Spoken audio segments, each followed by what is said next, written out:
Aujourd'hui, Facebook me rappelle que justement, il y a un an, jour pour jour, les Vénitiens se battaient et nous étions à leur côté pour justement pour que l'hôpital San Giovanni et Paolo ne soit pas déclassé et ne soit pas un hôpital de seconde zone avec moins de lits, moins de personnel, moins de technologie médicale.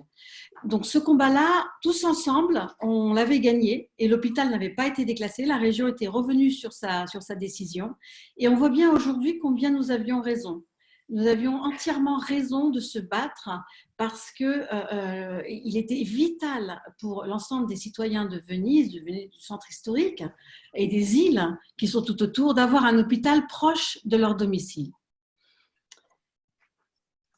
La mission des ailes, je dirais aujourd'hui, on la sent encore plus. La mission des ailes de Venise qui s'est donnée la mission des ailes de Venise que nous sommes donnés d'aider les associations vénitiennes, faire en sorte que le tourisme et les visiteurs de Venise viennent en support du tissu social de Venise, des associations vénitiennes qui travaillent pour leur ville. Ça, c'est une mission essentielle. Et c'est une mission, on en voit bien aujourd'hui le but et on en voit bien la concrétisation, on voit bien combien c'est utile, puisque la preuve, aujourd'hui, nous allons vous parler d'une association avec laquelle nous avions travaillé, pour lesquels vous aviez généreusement donné, qui est une association, qui est l'association Venice Calls que vous aviez connue au moment de l'Acqua Alta. Aujourd'hui, la période que l'on vit amène plusieurs réflexions. On voit bien avec notamment les écrivains, les artistes, les philosophes qui se sont emparés du sujet, on voit bien qu'on entre dans une période qui certes est terrible dramatiquement, il y a des morts, les hôpitaux sont surchargés, les infirmières et les médecins font un travail considérable, mais aussi c'est une période qui ouvre une certaine réflexion. En effet, c'est une période qui nous amène à nous réfléchir sur la vie qu'on avait jusqu'à présent, sur ce qu'on faisait, sur cette espèce de course infernale vers laquelle nous courions tous, sur le sens que cette course pouvait avoir. Aujourd'hui se pose véritablement le problème de la nécessité. Qu'est-ce qui est utile ? Qu'est-ce qui est nécessaire ? Le gouvernement, par exemple, nous demande de sortir en cas uniquement de nécessité, d'acheter des biens de première nécessité. Les entreprises qui vont pouvoir travailler sont des entreprises qui produisent des biens qualifiés nécessaires. Cette notion de nécessité, donc d'utilité, c'est une notion qu'on n'a jamais autant posée jusqu'à présent. Elle me semble essentielle. Qu'est-ce qui est utile ? Qu'est-ce qui est utile à notre vie réellement ? C'est une véritable question que cette pause imposée va nous amener à nous poser, à nous faire réfléchir. La première nécessité, on la voit en tout cas tous, tout autant que nous sommes dans le monde entier, la première nécessité, c'est d'avoir un hôpital à côté avec un personnel soignant qui soit à même et équipé pour pouvoir justement venir au secours des citoyens, dévouer leur vie au prix quelquefois de leur propre vie pour prendre soin de nous tous. Donc, je pense qu'au-delà du débat sur cette course infernale, il va falloir vraiment se poser de nombreuses questions. Donc, je vais laisser la parole à Venice Calls qui va nous parler de ce qu'ils font, puisque le débat touche la nécessité, mais touche aussi l'environnement. On voit bien que dans notre course infernale, l'environnement aussi est atteint. Donc, je laisse la parole à Alessandro Rota et à Costanza Asta, qui sont deux des membres de Venice Calls, pour nous parler de leur projet et de ce qu'ils font pour Venise. Est-ce que je fais une petite traduction de ton introduction? Ok.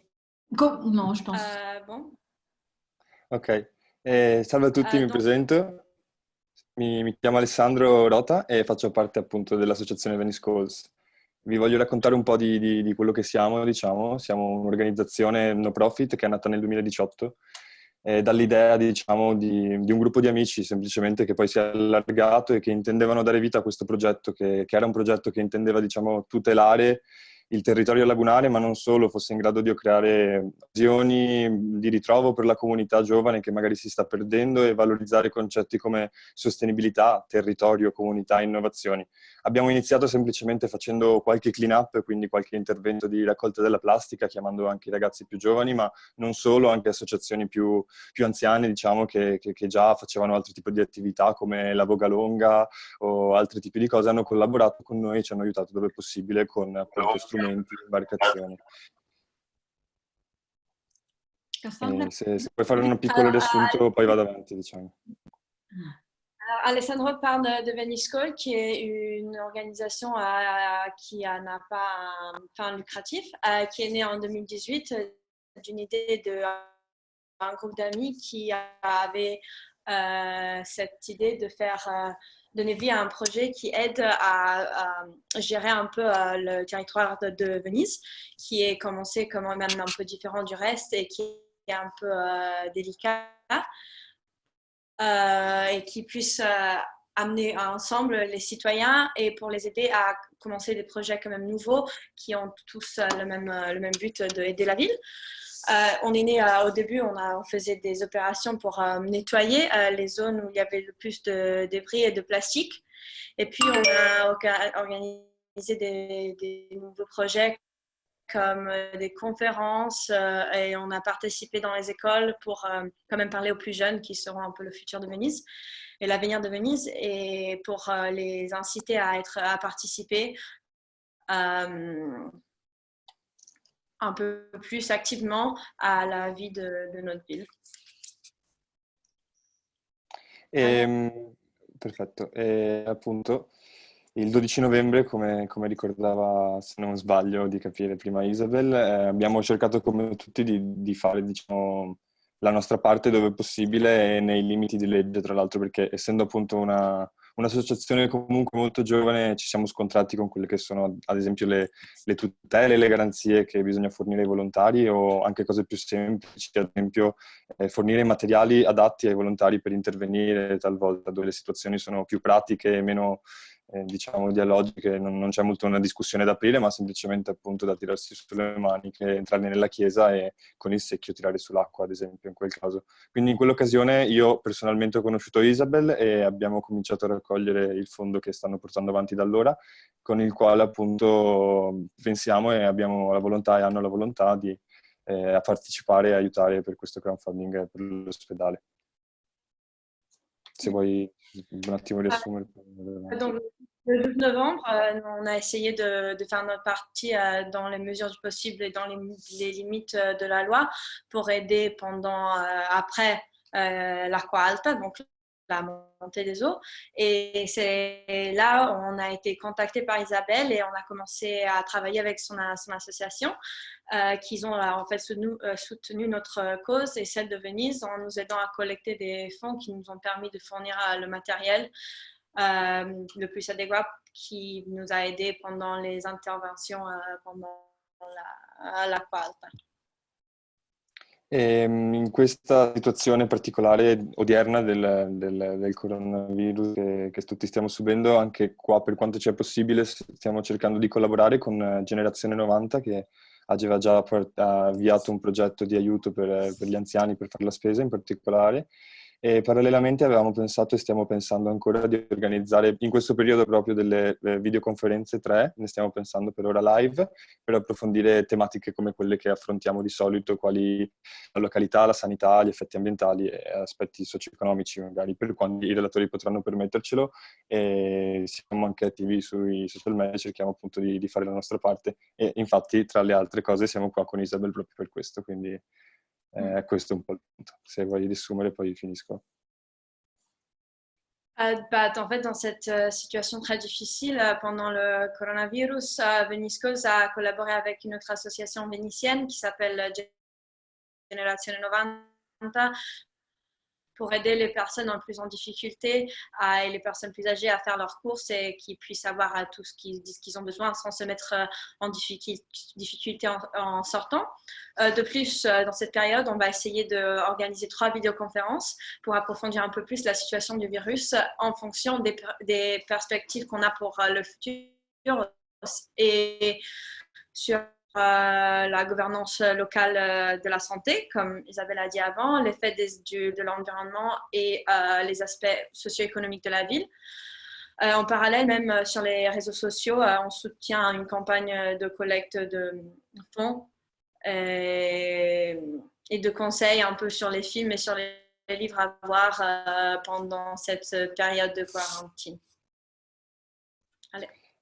Sì, stiamo portando avanti anche ovviamente per quanto ci sarà possibile in futuro e con questa quarantena progetti che sono ancora idee, alcuni che invece sono riproposti, perché l'anno scorso abbiamo già organizzato una situazione come Climaton, di conferenze appunto con una tematica ambientale che si sviluppano appunto anche nelle scuole facendo particolari progetti che sono molto interessanti, e dove ha partecipato anche Isabel, appunto, mi ricordava, io non ero presente, e altre organizzazioni come il Blue Horizon, ad esempio, dove quest'anno sarà proposto il tema del lavoro e dell'artigianato, quindi molto attuale anche per quello che sarà la ripresa in particolare di Venezia, e cercando di capire diciamo gli aspetti da valorizzare di più e mettere l'attenzione lì dove prima magari si guardava meno o si faceva fatica a vedere uno sviluppo che fosse svincolato anche dalla tematica turistica. Però questo è un approfondimento quasi un po' a parte.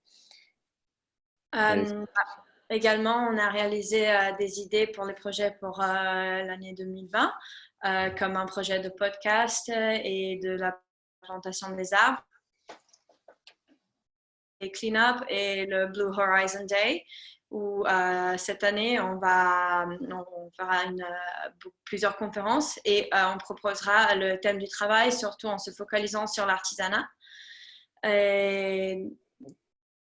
Vabbè, se posso finire, insomma, per concludere, volevo tornare appunto dall'inizio alla fine, tornando al punto in cui siamo adesso, cioè questa situazione in cui ci siamo ritrovati a confrontarci l'altro giorno con Isabel e a scegliere appunto di sostenere in questo caso la causa non più della Qualta ma dell'ospedale, e con, spero, un'idea anche di collaborare sempre in futuro per Venezia e di farla diventare quello che potrebbe essere, appunto, come crediamo e come appunto vorrebbe appunto aspirare a fare Veniscosse, diciamo.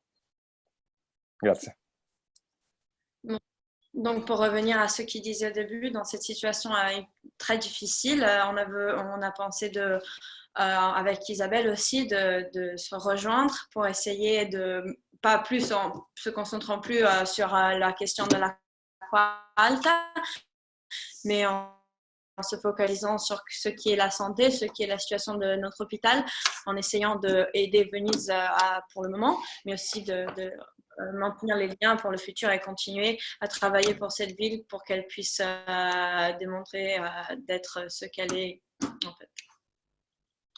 Merci. L'idée, elle est vraiment celle-là.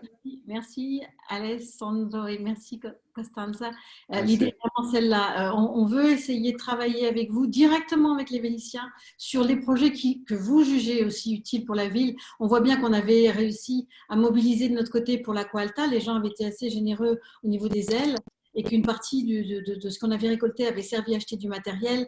Là, maintenant, il y a une urgence au niveau de l'hôpital civil, donc on va faire, en accord avec vous, sur de l'argent qui normalement a dû servir à récolter, enfin à acheter d'autres matériels pour d'autres récoltes de plastique, etc., etc.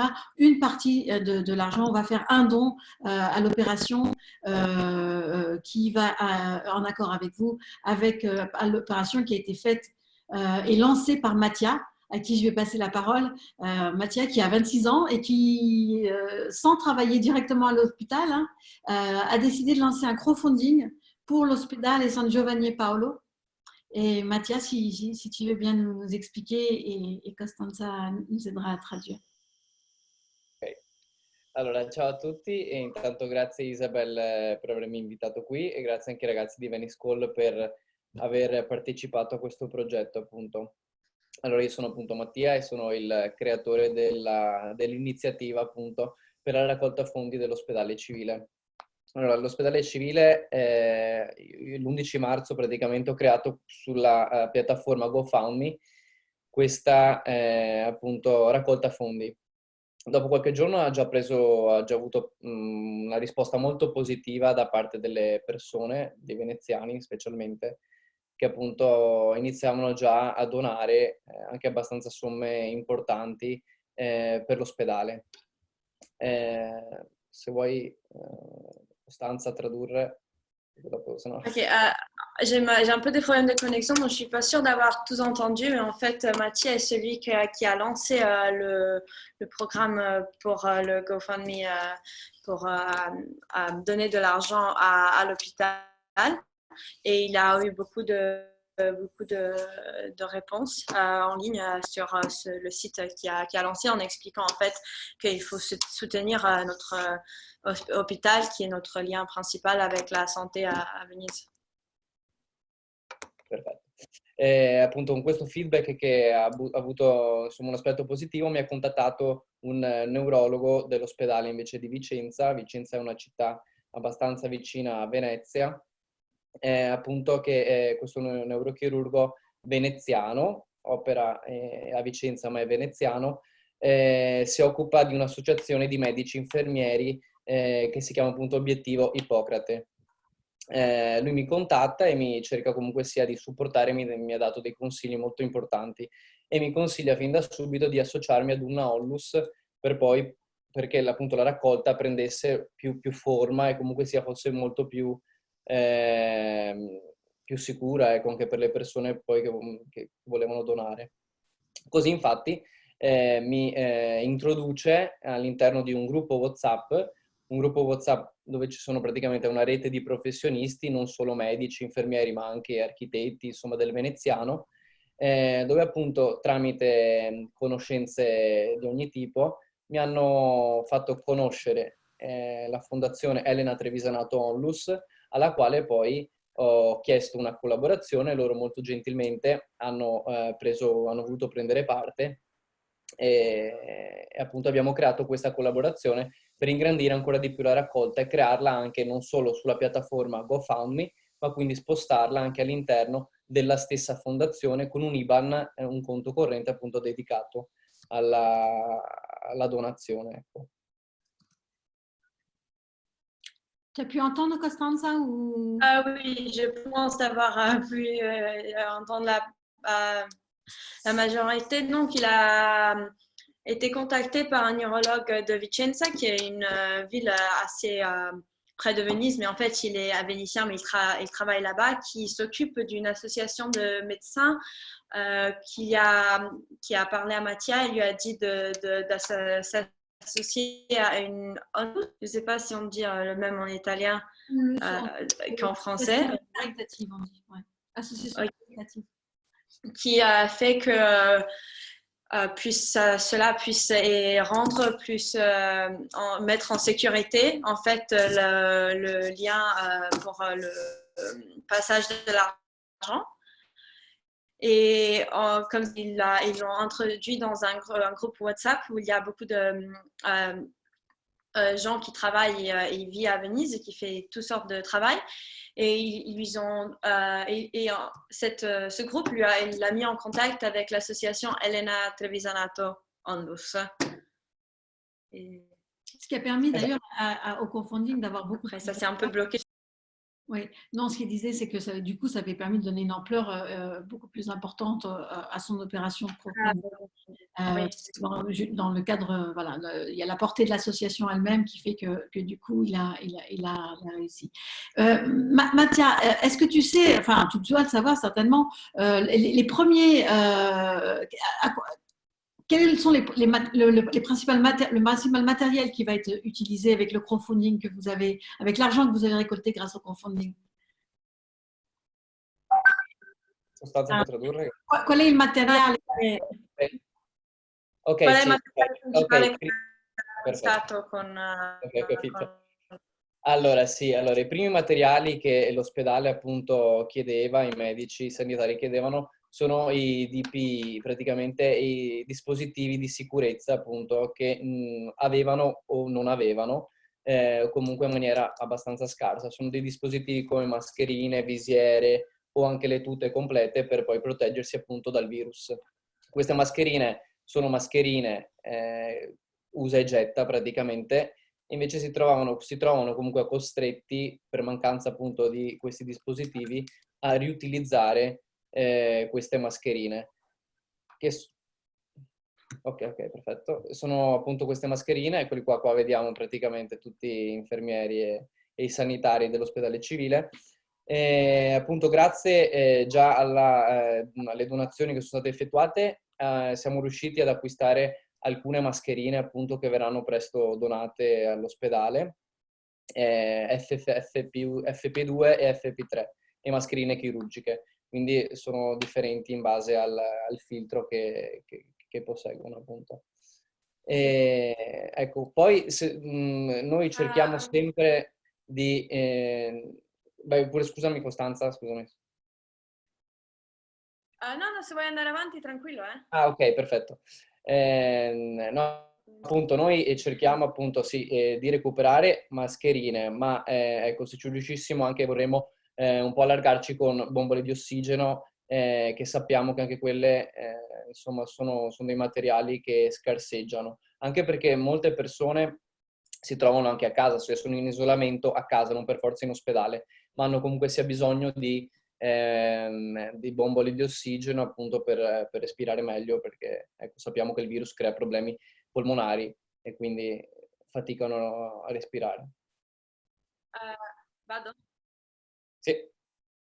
En fait, il dit que l'argent servira à acheter des dispositifs de sécurité comme masques, les visières et les combinaisons complètes. Mais le problème, c'est que jusqu'à maintenant, tous les masques devraient être jetés après avoir été utilisés une fois. Mais en fait, ils doivent les réutiliser parce qu'ils n'ont pas assez et cela pose un problème pour leur santé. Pour le moment, grâce aux donations, il a déjà réussi à acheter plusieurs masques différentes parce qu'en fait, on en a besoin de filtres différents qu'ils ont pour différentes situations. Mais en fait, ils aimeraient bien s'agrandir et pour avoir aussi des réservoirs d'oxygène, pas que pour l'hôpital, mais les gens qui sont près de leur domicile, qui sont à la maison, mais qui quand même, ils ont besoin des appareils respiratoires pour leur aider parce que, comme on sait, le virus crée des problèmes pulmonaires à la respiration. Mm-hmm. Oui, tout à fait. No, prego. No, attualmente i ricoverati in provincia di Venezia, quindi in Venezia provincia, sono 288. Nella terapia intensiva attualmente dell'ospedale civile sono in 6 persone in terapia intensiva che occupano, quindi che sono nei letti della terapia intensiva. La terapia intensiva conta all'incirca 8 posti letto. Ecco, quindi la situazione comunque sia è difficile. È difficile anche perché si sono trovati i sanitari a dover sgomberare alcune stanze che erano adibite ad altro, invece per mettere letti, quindi per cercare di smistare un po' i pazienti, ecco, e dividerli, soprattutto perché non c'è purtroppo, non c'è solo il virus, ci sono tantissime altre patologie che non sono scomparse con questo virus, ma che continuano a persistere, ecco. Quindi bisogna isolare anche queste persone e interi reparti. Okay. Donc, en gros, ce que dit Mathias, c'est que il faut continuer absolument, parce que non seulement on voit bien tous les problèmes respiratoires que pose cette maladie, mais au niveau des personnes âgées, mais même en dehors de l'hôpital, il y a besoin de protéger les personnes âgées. Et il dit aussi qu'il y a d'autres maladies infectieuses qui pendant ce temps-là, continuent, elles, d'être présentes et qu'il devient de plus en plus difficile de gérer les deux ensemble. Donc, le matériel est absolument nécessaire, non seulement pour le Covid-19, mais aussi pour continuer à faire vivre les gens qui avaient eux-mêmes déjà une autre maladie en cours. Sì, i sanitari si trovano a lavorare poi molte ore, sono sotto stress, talvolta non riescono nemmeno a tornare a casa, magari alle loro abitazioni perché sono fuori Venezia, e quindi ecco, si stanno anche attivando molte persone per trovare degli alloggi più vicini all'ospedale, sicuramente, senza dover portare appunto ogni volta i sanitari ad uscire da Venezia e quindi arrivare a casa ad orari un po' spropositati. Donc les personnes, donc dit Mathias, sont vraiment de plus en plus sous stress. Je traduis. Oui, comme tu veux. Si tu as entendu, bien. Si tu Bah, oui, il explique que parfois les médecins, le médecin de garde, il travaille pendant plusieurs heures et ils doivent se réveiller hyper tôt le matin. Et pas tous, ils habitent à Venise. Il y en a certains qui doivent rentrer chez eux dehors de Venise. Et donc aussi, on essaye de trouver un logement pour eux pour qu'ils se puissent reposer près du travail. Voilà, c'est ça.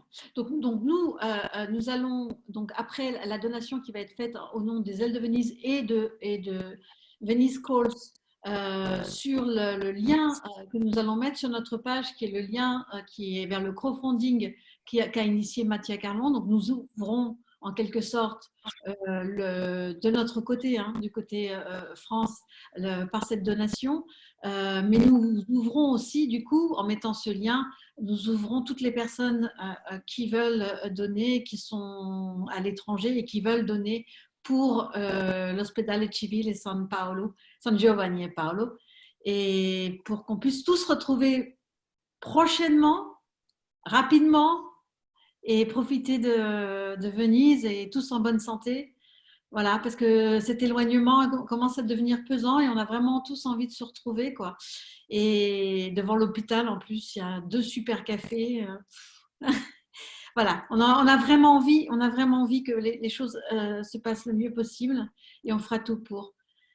Et je dirais, comme l'ont si joliment écrit les Italiens, voilà, pour terminer sur sur Andrà tutto bene. Andrà tutto bene qui est le symbole voilà, qu'affiche l'Italie et que si j'avais les moyens techniques, je pourrais mieux faire les choses.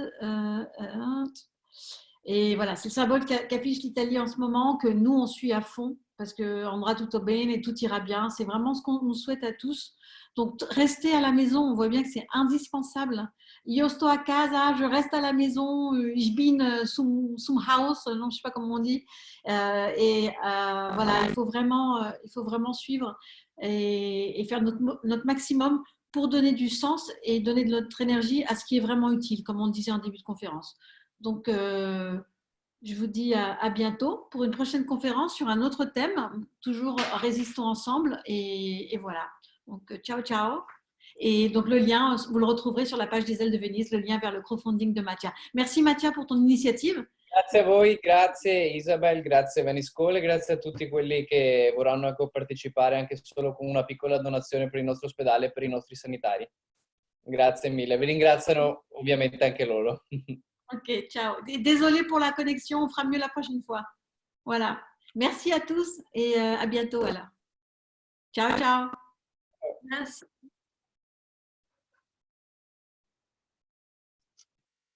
Merci.